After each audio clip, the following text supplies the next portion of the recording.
रात की तन्हाई में एक छोटे से क्लिनिक में ड्यूटी पर मौजूद नर्स अचानक मुड़ती है और सामने एक अजीब मुसलसल मुस्कुराता हुआ चेहरा देखती है। वो औरत हल्के से मुस्कुरा रही है, आंखें नर्स पर जमाए हुए, और अगले ही लम्हे उसके दोनों हाथ नर्स के पेट पर रख देती है। क्या ये सिर्फ वहम है या इस बंद पड़े क्लिनिक की तारीख दीवारों में छिपी एक खून आलूद राज अब जाग उठा है? 2025 की सबसे खौफनाक इंडोनेशियाई थ्रिलर फिल्म सिंग क्लिनिक की दिल दहला देने वाली कहानी, सच्ची वाक़ये पर मबनी, जो रिलीज़ होते ही बॉक्स ऑफिस पर धूम मचा चुकी है। अगर आप हॉरर के शौकीन हैं तो ये फिल्म बिल्कुल मिस नहीं करनी चाहिए, क्योंकि यहाँ भूत का बदला सिर्फ डराने के लिए नहीं, कत्ल करने के लिए आता है। पूरी कहानी सुनने के लिए तैयार रहें, लेकिन अंधेरे में अकेले न सुने। ड्यूटी पर तैनात नर्स ने सर घुमाया और अचानक एक अजीब मुस्कुराहट वाला चेहरा देखा। औरत के चेहरे पर मुसलसल हल्की मुस्कुराहट थी और उसकी आंखें नर्स पर टिकी हुई थीं। इसके फौरन बाद औरत ने अपने दोनों हाथ बढ़ाए और आहिस्ता आहिस्ता नर्स के पेट पर रख दिए। ये है 2025 में ताज़ा तरीन रिलीज़ इंडोनेशियाई थ्रिलर फिल्म सिंग क्लिनिक। ये एक सच्ची वाक़ये पर मबनी है और रिलीज़ के पहले हफ्ते में ही मकामी बॉक्स ऑफिस पर टॉप पर पहुंच गई। पसंद करने वाले दोस्त इसे बिल्कुल न छोड़ें। एक डॉक्टर ने क्लिनिक का बाथरूम खोला और अगले ही लम्हे वो खौफ से ज़मीन पर गिर पड़ा। असल में एक डॉक्टर ने फांसी लगाकर खुदकुशी कर ली थी। इसके बाद इस क्लिनिक को मजबूरन बंद करना पड़ा। साल भर बाद ही ये दोबारा खोला गया। मरकजी किरदार रोया और उसकी दोस्त आसान इस क्लिनिक की इंटर्न हैं। उन्होंने देखा कि यहाँ मरम्मत चल रही है और आसपास का माहौल भी अच्छा नहीं है, तो रोया ने वापस जाने का इरादा बनाया। लेकिन इंटर्नशिप सर्टिफिकेट हासिल करके कामयाबी से ग्रेजुएट होने के लिए वो दोनों आखिरकार वहीं रुक गईं। इस क्लिनिक का साइज़ बहुत छोटा है, कुल मिलाकर सिर्फ 3 डॉक्टर हैं। रोया को हमेशा यहाँ कुछ अजीब महसूस होता रहता है, जैसे कुछ हमेशा उसके पीछे लगा हुआ है। उसने तजस्सुस से बाथरूम का दरवाज़ा खोला और पाया कि अंदर कभी सफाई नहीं की गई थी। उसने नल खोलकर हाथ धोने की तैयारी की, तभी अचानक देखा कि कोई बाथटब में घुस गया है, लेकिन पर्दा उठाने पर कुछ भी नहीं देखा। रोया का दिल तेजी से धड़कने लगा। वो जल्दी से बाथरूम से बाहर निकली, लेकिन उसने ये नहीं देखा कि एक पोशीदा हाथ बाहर की तरफ बढ़ रहा था। उसका चेहरा कुछ अजीब था। उसने रोया से कहा कि ये बाथरूम अभी मरम्मत में है, अगर टॉयलेट जाना है तो बगल वाले में जाओ। सरकारी तौर पर इंटर्नशिप शुरू करने से पहले रोया और उसकी दोस्त ने आखिरकार क्लिनिक के तीनों डॉक्टरों से मुलाकात की। पहले से उनका स्वागत करने वाले डॉक्टर लंगून के अलावा एक छोटी मूंछों वाले डॉक्टर और उनकी बीवी भी थीं। उस दिन रोया और आसान की रात की ड्यूटी थी। दोनों ने सोचा कि कुछ खास नहीं होगा, लेकिन एक औरत खुद ब खुद अंदर आ गई। आसान को याद था कि रात में कोई मरीज रजिस्ट्रेशन कराने नहीं आया था, इसलिए वो काउंटर पर तस्दीक करने गई। रोया को भी कुछ अजीब महसूस हो रहा था, खासतौर पर क्योंकि वो औरत अजीब निगाहों से मुसलसल उसे देख रही थी। लेकिन हर मरीज की अच्छी तरह सेवा करने के लिए उसने खुद को पुरसुकून रखने की कोशिश की और उस औरत के मुंह के कोने की लार को पोंछने की कोशिश की। तभी वो औरत अचानक अपने दोनों हाथ आगे बढ़ाकर उन्हें रोया के निचले पेट पर हल्के से रख देती है। अगले ही लम्हे वार्ड की लाइट बंद हो गई। वो औरत गायब हो गई। क्या ये सिर्फ उसका वहम था? रोया ने टॉर्च उठाकर चारों तरफ देखा। उसने उस शक्ल को दोबारा देखा। औरत खौफ के मारे जोर से चीखी, मुश्किल से सुकून पाया। वो कांपते हुए लाइट खोली, पर सर उठाकर देखा कि वो औरत उसके कंधे पर बैठी थी। आवाज़ सुनकर छोटी मूंछों वाला दौड़ता हुआ आया जांचने। तब जाकर रोया अपने सदमे से बाहर आई। इस वक्त अस्पताल के ड्राइवर को एक इमरजेंसी फ़ोन आया। उसे मुज़ाफ़ात में एक मरीज़ को लेने जाना था। रास्ते में आदमी को लगा कि आगे वाली गाड़ी बहुत आहिस्ता चल रही है, इसलिए उसने लेन तब्दील करने का सोचा, लेकिन अनजाने में देखा कि सड़क पर कोई खड़ा है। उसने अचानक स्टीयरिंग घुमा दी, जिससे सामने से आ रही ट्रक से उसकी टक्कर हो गई और रियर मिरर में एक स्याह रंग की साया जाहिर हुई। ड्राइवर की लाश जल्द ही क्लिनिक वापस लाई गई और जब रोया ने देखा तो वो बहुत हैरान हो गई। वो ज़मीन पर बैठकर मुसलसल रोने लगी। आसान आगे बढ़ी और वजह पूछी। असल में जब रोया ने पहले दिन इंटर्नशिप शुरू की थी, तब उस ड्राइवर ने उससे छेड़खानी की थी। रोया खौफ के मारे कुछ नहीं बोल सकी, सिर्फ दिल ही दिल में उस आदमी की बुरी मौत की दुआ की थी, लेकिन उसे नहीं पता था कि ड्राइवर वाकई मर जाएगा। रोया खौफ और जुर्म के एहसास में मुब्तला थी, मानते हुए कि उन्हीं की वजह से ड्राइवर मरा। आसान पास बैठकर मुसलसल समझाती रहीं कि ये सिर्फ एक आम हादसा था। तभी रास्ते पर उस रात और भी अजीब वाक़या पेश आया। अस्पताल के मरम्मतकार ने जनरेटर को ठीक किया और जैसे ही वो मुड़ा, तमाम लाइटें अचानक बंद हो गईं। उसने मोबाइल की लाइट ऑन की और इधर उधर देखा, लेकिन दीवार पर चिपकी सिलहुट पर उसका ध्यान नहीं गया। अचानक एक ठंडी हवा का झोंका आया। मरम्मतकार ने घबराकर सर नीचे कर लिया। आदमी खौफजदा होकर फौरन अस्पताल से बाहर भागा, लेकिन आगे की राह एक नदी से बंद थी, इसलिए वो लकड़ी के तख्तों के सहारे आहिस्ता आहिस्ता आगे बढ़ने लगा। लेकिन बीच में उसका पाँव फिसल गया और उसने अपने हाथों से अचानक जोर से पकड़ लिया। तब कहीं जाकर वो गिरने से बच पाया। पर वो अभी राहत की सांस ले ही नहीं पाया था कि अचानक नदी में से 2 हाथ निकल आए और मरम्मत करने वाला सीधा नीचे गिर गया। अगरचे उसकी मौके पर ही मौत नहीं हुई, वो जल्दी से घर भाग गया। आदमी खौफ के मारे कांप उठा। उसने पहचाना कि उसका पीछा कर रही स्याह साया वही खातून डॉक्टर है जिसकी साल भर पहले क्लिनिक में मौत हो गई थी। दरअसल वो खुदकुशी से नहीं मरी थी, बल्कि ये तो शिलीगोंग और पहले मरे हुए ड्राइवर का बनाया हुआ ड्रामा था। क्या वाकई वो भूत बनकर बदला लेने आई है?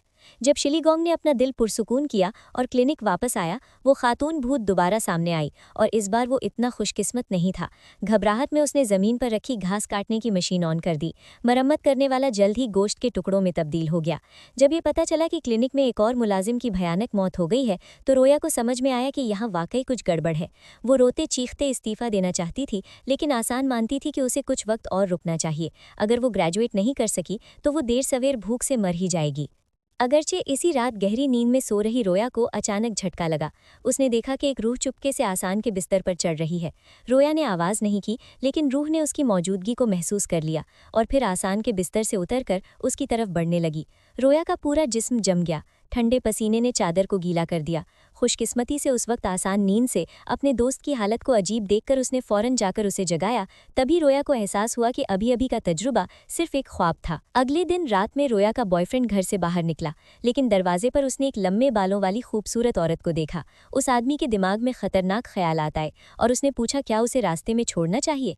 औरत ने इशारा किया और अगले ही लम्हे मोटरसाइकिल पर बैठ गई। लड़के को लगा कि उसकी किस्मत खुल गई है, लेकिन हकीकत में वो एक कातिल से मिला था। उसकी मोटरसाइकिल बिल्कुल कंट्रोल में नहीं थी और सीधे खाई में गिर गई। जब रोया को मैसेज मिला और वो अस्पताल पहुंची, उनके बॉयफ्रेंड को बचाया नहीं जा सका और उनकी मौत हो गई। रोया इस हकीकत को कबूल नहीं कर पा रही थी। वो हड़बड़ाहट में अस्पताल से बाहर निकली। दोस्त आसान फौरन उसके पीछे भागा, लेकिन उसने देखा कि रोया का चेहरा बहुत ही उदास हो गया था। अगले लम्हे रोया जमीन पर गिरकर बेहोश हो गया। आसान उसे जल्दी से क्लिनिक ले गया। इतने सारे अजीबोगरीब वाकयों के बाद उसे इस जगह पर शक होने लगा, इसलिए उसने खुफिया तौर पर सुराग इकट्ठा करना शुरू कर दिया। आखिरकार उसे पता चला कि डॉक्टर लिंगो का 5 साल पहले मरी डॉक्टर के साथ गहरा ताल्लुक था। उसी वक्त उसकी नजरें डॉक्टर लिंगो को खिड़की के बाहर से खुद को घूरते हुए देखती हैं। अगले दिन जब डॉक्टर लिंगो वहां नहीं था, आसान ने चुपके से उनका ब्रीफकेस खोला। अंदर कुछ अखबार रखे थे जो 5 साल पहले के कत्ल के केस की रिपोर्ट्स थीं।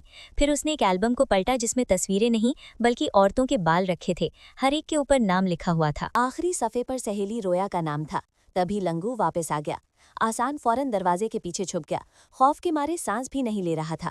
मौका मिलते ही ऑफिस से निकल गया। सामने दूसरी डॉक्टर छोटी मूंछों से टकरा गया। रोया जैसे तिनके का सहारा पाकर एक एक करके अपने दिल की शकूक का इजहार करने लगी। उसे लगता था कि 5 साल पहले मरी डॉक्टर ने खुदकुशी नहीं की थी, बल्कि डॉक्टर लंगू ने उसे मारा था। सबूत इस एल्बम में ही है। आसान बहुत परेशान है कि उसकी सहेली रोया अगली मुतासिरा होगी। छोटे मूंछ वाला डॉक्टर गहरी सांस लेता है। पहले क्लिनिक को बंद कर दिया गया था क्योंकि यही कत्ल का केस था। अब रोया को जल्द से जल्द मुंतकिल करने की ज़रूरत है ताकि लंगू उसे ना पा सके। कौन जानता था कि रात में जागने पर सहेली पाती है कि रोया गायब हो गई है। आसान फौरन क्लिनिक वापस आता है और अनजाने में बगल से पानी की आवाज़ सुनता है। वो तजस्सुस से बाथरूम का दरवाज़ा खोलता है। यही वो जगह है जहाँ खातून डॉक्टर का कत्ल हुआ था। चुपके से आगे बढ़ा। ठीक उसी वक्त उसने देखा कि रोया बाथटब में बैठकर खुद से बातें कर रही थी। अचानक से चीखा, लेकिन देखा कि रोया बाथटब में बेहोश पड़ी थी। वो हिम्मत जुटाकर आगे बढ़ा। तभी रोया ने अचानक अपनी आंखें खोल दी और उसे पकड़कर बाथटब में धकेल दिया। ठंडा पानी मुसलसल बह रहा था और उसे महसूस हुआ कि वो 5 साल पहले के वक्त में पहुंच गया है। उसने अपनी आंखों के सामने देखा कि कैसे छोटी दाढ़ी वाले डॉक्टर ने खातून डॉक्टर को बेहोश करके उसका फायदा उठाया। खातून डॉक्टर के जागने के बाद उसने गुस्से में पुलिस को बुलाने का सोचा, लेकिन छोटी मूंछ वाले डॉक्टर ने उसे जबरदस्ती बाथटब में डुबोकर मार डाला। उसके बाद उसने बड़ी रकम दी और 2 मुलाजमीन को बुलाकर खातून डॉक्टर की खुदकुशी का जाली मंजर तैयार करवाया। आसान सच जानने के बाद बहुत हैरान हो गया। होश में आया तो पाया कि वो अभी भी रोया की तरफ से बाथटब में दबाया जा रहा था। अच्छा हुआ कि मौके पर बचाने आया और आसान के बचने के बाद उसका चेहरा मुकम्मल तौर पर सफ़ेद हो गया। इस सूरत हाल का सामना करते हुए कातिल वो पहले अपनी सहेली को लेकर वहां से निकल पाता। इस वक्त रोया की होश व हवास वापस आ गई थी। उसने आहिस्ता से आसान को बताया कि पहले दिन काम पर ही उसे छोटी मूंछ वाले की तरफ से तंग किया गया था, लेकिन रोया ने कभी कुछ नहीं कहा। अब जितनी जल्दी हो सके भाग जाना चाहिए। पर छोटी मूंछ वाले को दोनों की अजीब हरकतें पहले ही समझ आ गई थीं। अब उसने मुकम्मल तौर पर ड्रामा बंद कर दिया था। उसने आसान को पकड़कर दीवार पर चिपका दिया। जब वो मुखालिफत करने की कोशिश कर रहा था तब उसने सर्जिकल छुरी उठाकर आसान की हथेली में घुसेड़ दी। आदमी को दूसरों के रोने चीखने का लुत्फ आने लगा। अगले ही लम्हे उसकी गर्दन पाइप से रगड़ गई। असल में डॉक्टर का पड़ोसी मुल्क मदद के लिए पहुंचा था। चाहे छोटा मूंछ वाला कितना भी जद्दोजहद करे, वो ना बच सका। पड़ोसी जल्दी से मियाँ बीवी आसान की मदद करने के लिए आए और उसे सादा इंजेक्शन में राहत दी। फिर एक अनजान राज बता दिया। असल में मर चुकी खातून डॉक्टर उसकी मंगेतर थी। कुछ वक्त के रिश्ते के बाद उसने पाया कि वो हामिला है, लेकिन बच्चा यकीनी तौर पर उसका नहीं था। कुछ दिनों बाद खातून डॉक्टर ने अचानक खुदकुशी कर ली। लंगू परेशान था कि वो मुश्तबा बन जाएगा, इसलिए उसने पुलिस को रिपोर्ट करने का इंतखाब नहीं किया। आसान जानता था कि खातून डॉक्टर का गुस्सा सुकून नहीं होगा। उसने तजवीज़ दी कि उसे सुकून देने के लिए बाथ टब को हटा दें, लेकिन तभी छोटी मूंछ वाला आदमी दोबारा खड़ा हो गया और कई बार लंगू के पेट में छुरी घुमा दी। आसान इतना डर गया कि उसकी रूह खौफ से कांप उठी, लेकिन फिर भी हिम्मत जुटाकर रोया के साथ भाग निकला।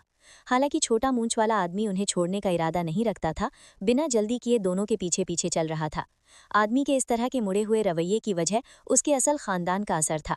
बचपन में उसने अपनी आंखों से देखा कि उसके जानवर से भी बदतर बाप ने उसकी माँ के साथ कैसे जुल्म किया। छोटी सी उम्र में उसे बहुत पछतावा हुआ कि उसने अपने बाप को पहले क्यों नहीं मारा। खौफनाक बचपन की साया अभी भी बाकी है। अनजाने में उसने अपने बाप के गलत कामों की नकल करना शुरू कर दी। सामने देखकर दोनों को जद्दोजहद करते देख छोटी मूंछों वाला शख्स पागल होकर हंसते हुए कत्ल करने की तैयारी कर रहा था। उसने मुसलसल छुरी से आसान के पेट में घोंप दिया। उस वक्त ऐसा लगता है कि रोया ने खतरे को महसूस किया और वो 100 मीटर स्प्रिंट की रफ्तार से रोया के जिस्म में दाखिल हो गया। उस वक्त वो जैसे एक जंगजू औरत बन गई। उसने एक हथियार उठाया और छोटी मूंछों वाले को गिरा दिया। फिर उस पर दोबारा गुस्से में आकर मारने लगी और उसी वक्त डॉक्टर लुंगो भी बेहोशी से जाग गए। उन्होंने आसान की नसीहत मानी और जान जोखिमों में क्लिनिक में मौजूद बाथ टब को तोड़ दिया। अगले ही लम्हे रोया दोबारा होश में आ गई और वो आखिरकार शैतान के पीछा करने से बच निकले और संगीन तौर पर जख्मी हुआ छोटा मूंछड़ भी कानूनी सजा हासिल करता है।